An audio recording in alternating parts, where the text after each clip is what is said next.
বিয়ে করলেই ১৬ লাখ, সন্তান নিলে মিলবে ৩২ লাখ টাকা। সংযুক্ত আরব আমিরাতে দুবাই ভিত্তিক শীর্ষস্থানীয় বেসরকারি প্রতিষ্ঠান আল হাতবুর গ্রুপ কর্মীদের জন্য এক অভাবনীয় সুযোগ ঘোষণা করেছে। প্রতিষ্ঠানটি তাদের আমিরাত কর্মীদের বিয়ে ও পরিবার গঠনে উৎসাহিত করতে বড় অঙ্কের আর্থিক অনুদান দেওয়ার সিদ্ধান্ত নিয়েছে। নতুন এই ঘোষণা অনুযায়ী প্রতিষ্ঠানের কোনো কর্মী বিয়ে করার সিদ্ধান্ত নিলেই তাকে উপহার দেওয়া হবে ১৬ লাখ টাকা। শুধু তাই নয়, বিয়ের পর সন্তান জন্ম দিলে এই সুবিধা আরও বাড়িয়ে দ্বিগুণ করা হবে। দুবাইয়ের প্রখ্যাত ধনকুবের এক আল হাতবুর গ্রুপের প্রতিষ্ঠাতা চেয়ারম্যান খালাফ আল হাতবুর সামাজিক যোগাযোগ মাধ্যম এক্স দেওয়া এক পোস্টে এই তথ্য ঘোষণা করেছেন। তিনি জানিয়েছেন, তার প্রতিষ্ঠানে কর্মরত কোনো আমিরাতি নাগরিক বিয়ে করলে তাকে তাৎক্ষণিকভাবে ৫০,০০০ দিরহাম বা বাংলাদেশি মুদ্রায় ১৬ লাখ টাকা প্রদান করা হবে।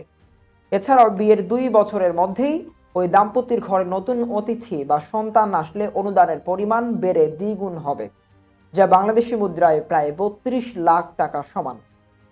খালাফ আল হাদবুর তার পোস্টে উল্লেখ করেছেন যে বিবাহ এবং পরিবার গঠনকে তিনি কেবল ব্যক্তিগত বিষয় হিসেবে দেখেন না, বরং এটি একটি গুরুত্বপূর্ণ সামাজিক ও জাতীয় দায়িত্ব।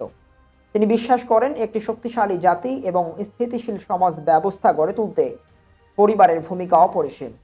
সরকার যেভাবে যুব সমাজকে পারিবারিক জীবন শুরু করতে সহায়তা করে, ঠিক তেমনই দেশের সচ্ছল বেসরকারি প্রতিষ্ঠানগুলো উচিত এমন বাস্তবমুখী ও জনকল্যাণমূলক পদক্ষেপ গ্রহণ করা। পরিসংখ্যান অনুযায়ী ২০২৫ সালে সংযুক্ত আরব আমিরাতে মোট জনসংখ্যা প্রায় ১,১৫,০০,০০০ পৌঁছালেও সেখানে স্থানীয় নাগরিকদের হার মাত্র ১৫%। জনসংখ্যার এই ভারসাম্যহীন দূর করতে এবং স্থানীয় নাগরিকদের পারিবারিক সুরক্ষা নিশ্চিত করতে দেশটির সরকার দীর্ঘদিন ধরে কাজ করছে। আল হাতবুর গ্রুপের এই উদ্যোগ মূলত বেসরকারি খাতে আমিরাত নাগরিকদের অংশগ্রহণ বাড়াতে এবং তাদের সামাজিক ও আর্থিক নিরাপত্তা নিশ্চিত করতেই নেওয়া হয়েছে।